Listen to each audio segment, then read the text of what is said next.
You're not exhausted because you lack discipline. You're drained because you've carried too much in silence. The pressure to stay calm, the expectation to be strong, the fear of being misunderstood. Carl Jung once said, "What you resist not only persists, but grows stronger." So ask yourself, how many tears did you hold back just to appear functional? How many truths did you swallow so no one else would feel uncomfortable? This isn't just emotional tiredness, it's psychological, suffocation. And the worst part, you've normalized it, but deep down your body remembers, your nervous system remembers, and your soul is begging for release. If you've ever wondered why you feel exhausted even after resting, this video will give you answers. Not surface-level tips, not motivational fluff, but raw, honest depth, through the lens of Carl Jung's most powerful insights. Because you're not tired. You're overwhelmed by everything you've swallowed in silence, and it's time to stop carrying what was never yours to hold. There comes a point when your body starts whispering what your mind has ignored for years. You wake up tired, but it's not just fatigue. It's a quiet grief, a weight that doesn't show up in blood tests, but in your inability to breathe deeply, to think clearly, to feel fully alive, because you've swallowed too many emotions. Bitterness disguised as politeness, sadness masked as strength, disappointments buried so deeply you forgot they ever happened, until your body started breaking under the weight of what was never spoken. Carl Jung didn't call this tiredness. He called it fragmentation, the cost of pretending you're fine while your soul is quietly unraveling. In this video, we're going to dive into what no one teaches you about burnout, emotional suppression, and the hidden cost of being the one who always holds it together. You'll understand why traditional rest doesn't work, and what actually heals the soul. But before we begin, if you've been walking this journey alone, know that you're not meant to heal in silence. This channel is a safe space for inner transformation, grounded in deep psychology and soul-level truth. So take a breath. And if you feel something shifting inside you already, subscribe now. You're home here. And for those ready to go even deeper, there's a guide I created, a work of the soul, not a shortcut, but a mirror. It's waiting for you in the pinned comment, an ebook to help you process what words can't always reach. Not for everyone, but maybe exactly what you need now. Let's begin. The weight you can't see, it starts subtly. You tell yourself, I just need a break. But rest doesn't help. Sleep doesn't restore. Silence feels heavy, not peaceful. And the truth is, you're not tired because of what you did today. You're exhausted because of everything you've carried in silence for years. Carl Jung believed that what we repress doesn't disappear. It simply buries itself in the unconscious and waits. And it waits until the body begins to whisper what the heart could no longer say. The heaviness in your chest, that's grief never allowed to surface. The tension in your jaw, it's every word you swallowed to keep the peace. The lump in your throat, it's rage that had no place to go. We've been conditioned to normalize this, to smile through discomfort, to stay polite instead of honest, to minimize our pain so others don't feel guilty or uncomfortable.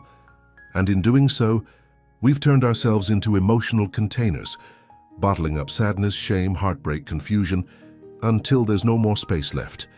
But emotions are not meant to be stored. They are energy in motion. If they're not expressed, they get stuck. They morph. They turn into chronic stress, burnout, anxiety, and even illness. Jung warned of this exact phenomenon. He called it the shadow. Not the evil side of us, but the unintegrated side.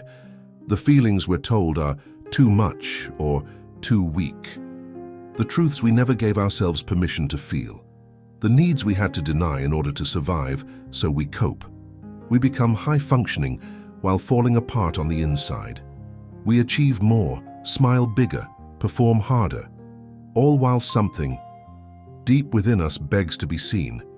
You say you're tired, but maybe what you really are is emotionally full of conversations you never had, apologies you never received, losses you never grieved, and moments you should have screamed, but instead you smiled and said, I'm fine. That smile, it became your mask, and behind it lives a version of you that is starving for authenticity, starving for someone to ask, What did you need back then but never got? And even more, can you give that to yourself now? Jung wrote that the most terrifying thing is to accept oneself completely. But that is exactly where the healing begins. Not in more achievement, not in numbing your feelings, but in finally sitting down with yourself and saying, I'm ready to feel what I've been avoiding. I'm ready to reclaim the pieces I've left behind, because suppression doesn't bring peace. It only postpones pain. Let's be honest, you were never taught how to feel. You were taught how to behave, how to be useful, how to not cause trouble. But you were not taught how to be whole. And being whole means making space for the parts of you that are tired, not from doing, but from pretending. That kind of exhaustion can't be cured with sleep. It requires truth and courage, and the sacred decision to no longer betray yourself for the comfort of others. So take a moment, place your hand on your heart, ask it, what am I carrying that was never mine to hold? Listen, you may hear grief, or anger, or the voice of your inner child whispering, please don't abandon me again. You are not weak for feeling overwhelmed. You are not broken for needing rest that goes beyond the physical. You are human. And you're starting to awaken. This, right now, is the beginning of the unraveling. Not to fall apart, but to fall back into yourself. Because sometimes the strongest thing you can do is to stop, to feel, to name the pain, and to finally give voice to everything that's been quietly screaming inside of you. The silent saboteur. Meeting your shadow Carl Jung taught us something that can be hard to accept, that the pain we carry is often the part of ourselves we're refusing to see.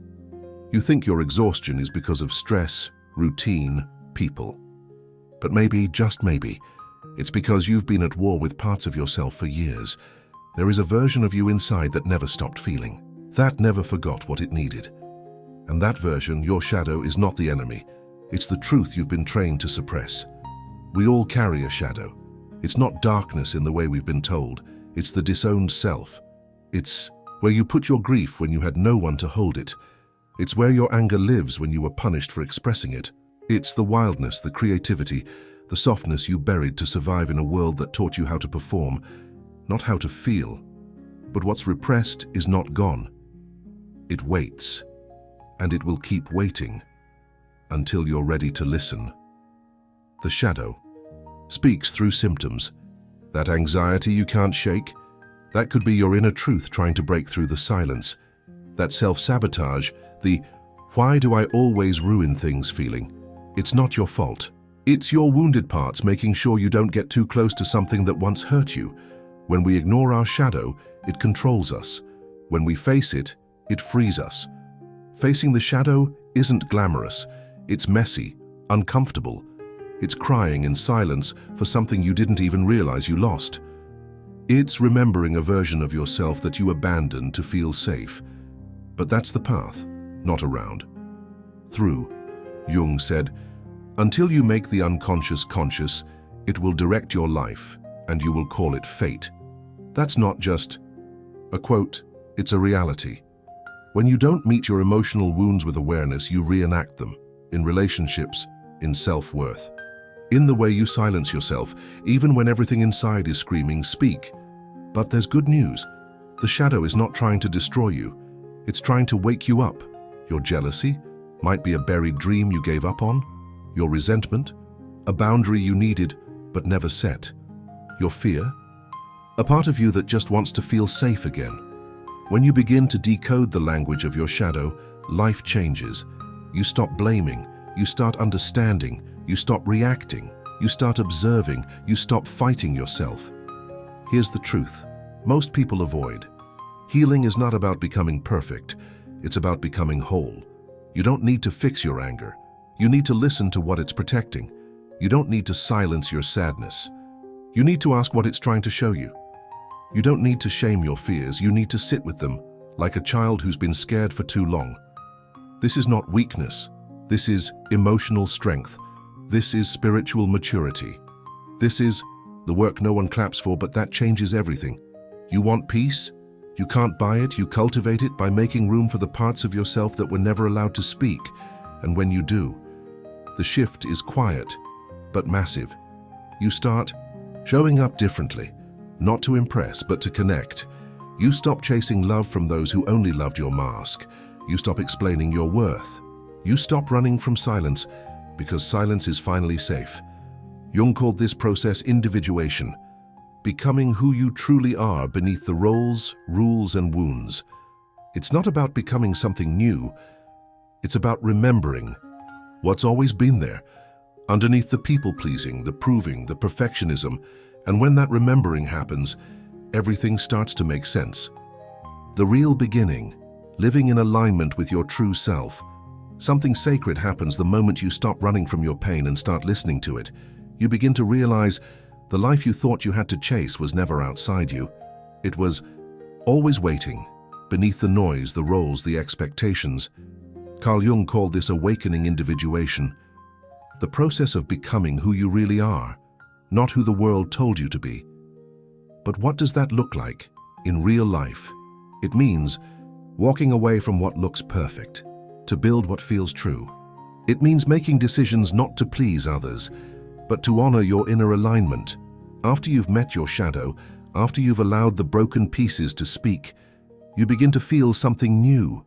Not relief, not even peace at first, but clarity. Clarity about who you are, what you need, and what you're no longer willing to carry. This is where your real life begins. You start saying no to what drains you. Without guilt, you start honoring your energy. Without apology, you stop negotiating your worth. You stop proving your value. You begin to choose from presence, not pressure. From self-awareness, not survival. That's what individuation does. It doesn't just give you insight, it gives you authority over your inner world. And from that place, you begin to live differently. You notice when you're shrinking. You pause when you're triggered. You hold space for discomfort without abandoning yourself. That's emotional sovereignty. That's psychological freedom. It's not the absence of chaos. It's the ability to remain whole in the middle of it. When Jung spoke of the self, not the ego, not the persona, but the deep self, he meant the integrated, grounded presence that arises when all your parts are acknowledged, not silenced, not polished, seen, your anger, your tenderness, your fear, your brilliance, all welcome at the table. That's wholeness. And when you live from that place, everything changes. Your relationships shift, because you're no longer projecting your pain onto others. You're no longer trying to rescue or be rescued. You're showing up as you, vulnerable, clear, unmasked. Your work changes, not because your job magically transforms, but because you bring your full self to it. With boundaries, with purpose, with truth, even your body begins to respond. Because when you stop betraying yourself, your nervous system learns that it's safe to be alive again. No more walking on emotional eggshells. No more pretending to be okay while you're quietly breaking inside. No more keeping the peace at the cost of your soul. This is not rebellion, it's reclamation. You're not becoming someone new, you're finally becoming someone real. But here's something you must know. This process isn't linear, it's not a straight line to enlightenment, it's a spiral. You will revisit old wounds, old fears, old triggers, but each time you'll meet them from a new level of consciousness, with less shame, more curiosity, deeper love. That's what growth looks like, not perfection, but presence. And from presence comes power, not the kind of power that dominates or performs, but the kind that quietly says, I know who I am and I don't need to become small to be loved. This is the moment your life begins to respond differently, because you're no longer chasing validation. You're embodying truth. You're no longer at the mercy of emotional storms. You're the sky they pass through. And when people see that in you, when they feel your grounded presence, they either rise with you or fall away. Let them. Because the ones who stay will meet the real you. And that, more than anything, is the reward of individuation. You stop needing to belong everywhere, because you finally belong to yourself. You stop fearing rejection, because you're not rejecting yourself anymore. And in that space, you start to create. You start to feel joy that isn't tied to performance, peace that doesn't depend on certainty, love that isn't born from sacrifice. You stop surviving, and you start living. And in case no one ever told you this, You deserve a life that feels like you.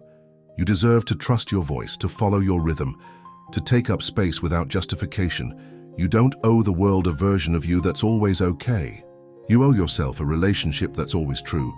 And the truth is this: the moment you meet your shadow, you begin to meet yourself.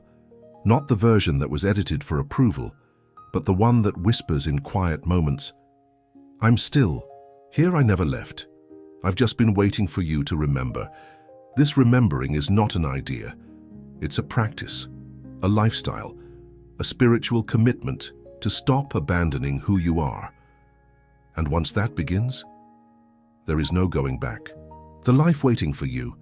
There comes a moment in your journey when you realize you're not tired, you're overloaded with everything you've swallowed in silence, with every yes that meant no, with every moment you chose peace for others while betraying yourself. But now, something shifts, because you've looked in the mirror of your shadow. And instead of shame, you found truth. You've stopped asking, "What's wrong with me?" and started asking, "What part of me is finally asking to be seen?" That's not weakness, that's awakening. You're no longer trying to prove your worth through endless doing. You're no longer begging life to love you back. You're choosing to love yourself, to reclaim the pieces you once abandoned just to be accepted. And in that choice, you begin to rise. Not louder, not harder, not faster, but deeper, rooted in presence, aligned with your essence. This is where your healing becomes more than an idea. It becomes embodiment. You start feeling safe in your own company. You stop performing for approval. You walk into rooms and take up space without apology. That's not ego. That's wholeness. And if this message touched something inside you, know that this is just the beginning. There is a deeper level waiting for you. A space where your wounds become wisdom, where your silence becomes clarity, where your story stops being a burden and becomes a blueprint for transformation. If you're ready to take that next step, to go beyond reflection and into integration, you'll find something waiting for you in the comments. A resource created with depth, care, and truth, designed to guide you gently but powerfully back to yourself. Let this be your invitation to finally pause and remember who you are beneath all the noise. And if you're walking this path with us, subscribe to the channel. Here we don't just talk about healing, we live it. One breath, one truth, one awakening at a time, because your peace isn't somewhere out there. It's already within you, and now you know how to come home to it.